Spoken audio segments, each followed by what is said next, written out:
Are you really planning to leave? Yes. The idea of eternal life It's begun to frighten me. I struggle to renounce our conventional wisdom. Death is the means by which life prunes its branches, leaving the trunk to grow strong and tall. We die so that our species may flourish. What would become of mankind were we to halt that process? If unending stagnation is the fruit of our labor, then perhaps we strive for the wrong thing.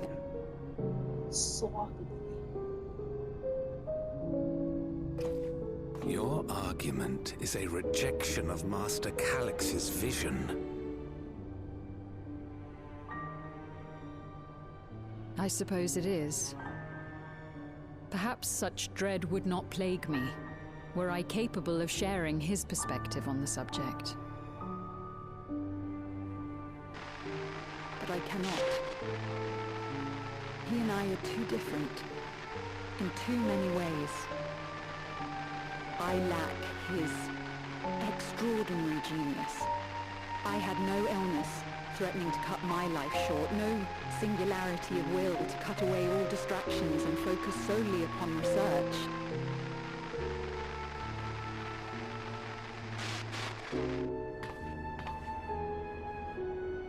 I have nothing but respect for his determination. The way he overcame his prognosis and seized the means to transcend death itself. But I'm not convinced that this obsession with living is the right path. That's why I've decided to leave preservation and put all my effort towards building a legacy for the next generation to come. Surely you...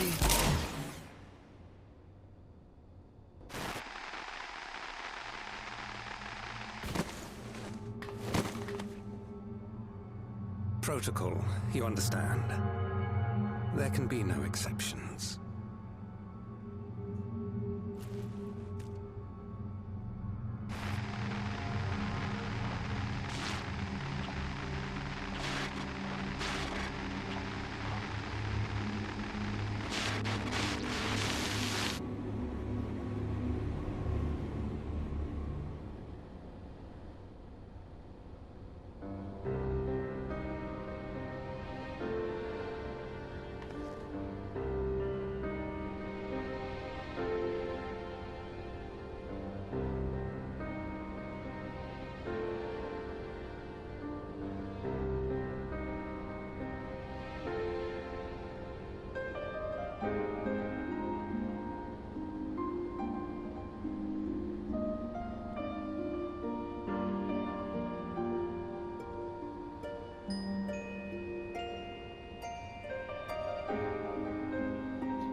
This terminal doesn't look special to me, but this is definitely what we're after? It is, but whether or not it will suffice for our purposes is another question.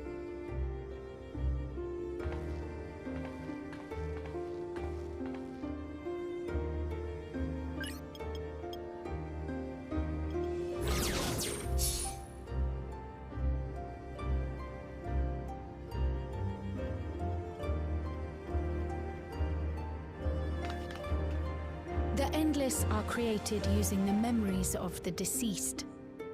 But as memories are, in essence, collections of data, the resultant entities have no physical form.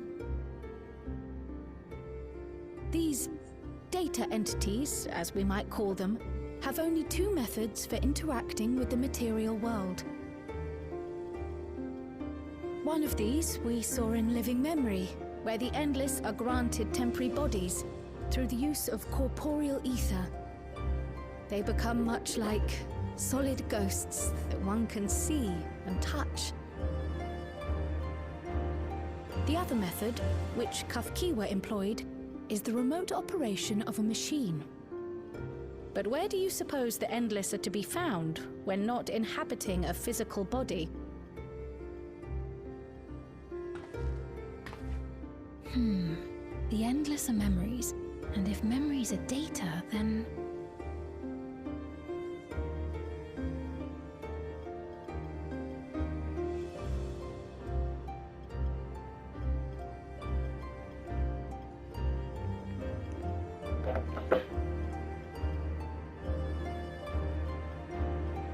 Yes, we suspect they reside in a virtual domain, one contained entirely within an electrope-based machine. We've seen such a realm before, after all. Oh, you mean like the Alexandria made from the Endless Fiend's memories? It all seems so real. So this virtual domain, it would also be housed within the Meso terminal. But how? I thought we shut down all the terminals in living memory. You did, and Kafkiwa's program performed just as she intended. The Meso terminal itself was deactivated, as evidenced by the failure of the device which was keeping Spheen's body in stasis. Be that as it may, we face a master of electrope engineering. That he managed to partition and protect the sector harboring his own memories is well within the bounds of possibility. Let us say that the Meso terminal does indeed contain a second domain, and that Calyx himself resides there. This city, on the other hand, exists here in the source.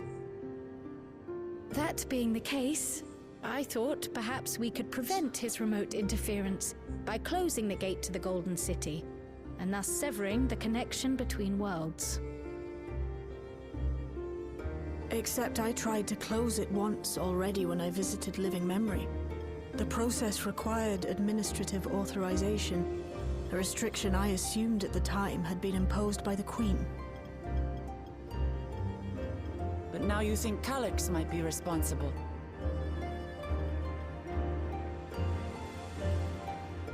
Just as I suspected. Even now, security transmissions from throughout the keep are being tapped by the core system and routed elsewhere. Almost every single one has you as its focus. He's keeping track of the keyholder's movements.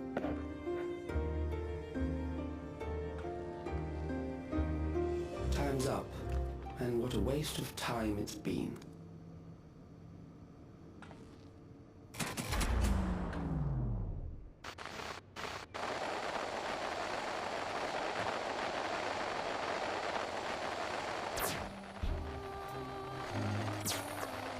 Hoping to find me by tracing security data? That will not be necessary.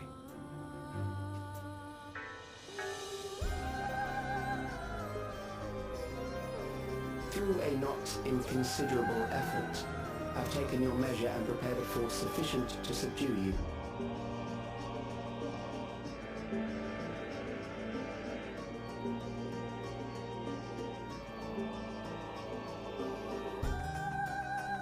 Come. I invite you to the upper reaches of the Meso Terminal. The storage device which holds my memories is there. Break the memory bank and victory is yours. I, in turn, will seek to wrest the key from you with any and every means at my disposal.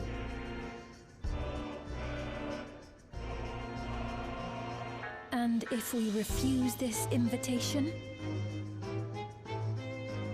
I will wait and continue to convert Alexandrians into endless.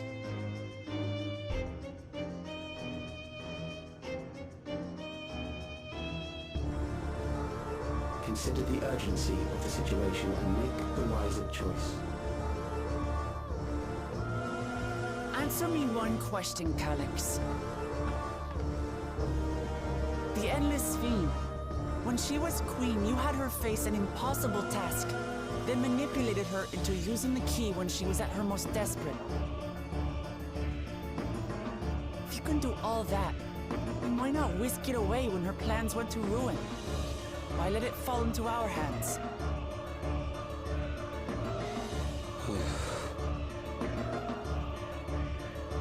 You pour salt in the wound. That disaster was a miscalculation on my part. As our end drew near, Sphene and her restructured memories had become one with the terminal's control systems. In that singular place, in that singular moment, she wielded an authority greater than mine. Thus she was able to shield you, the neighboring sovereign to whom she entrusted her nation's future, and the hero to whom she entrusted that priceless key.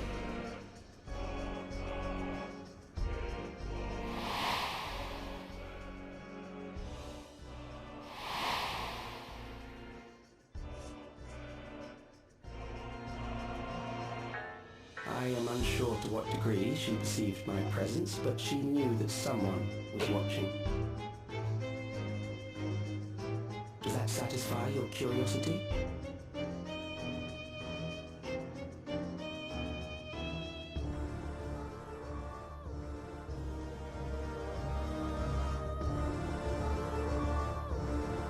It does.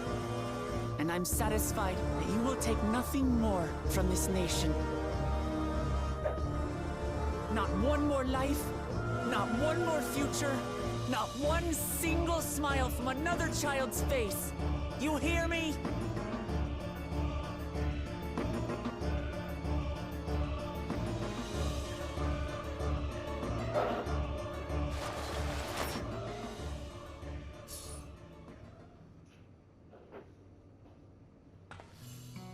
Sorry for losing my temper. But there's only one way we can deal with people like Calyx. Whatever grand future he envisions, someone will be made to pay the price. And I won't let that happen.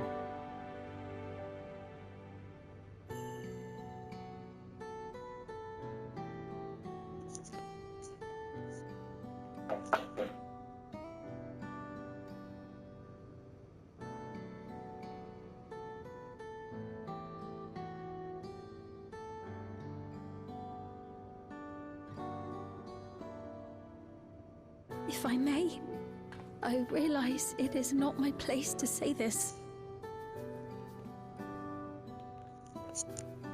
Even so, I must thank you both. On behalf of my other self, allow me to say how grateful I am to have you as our champions.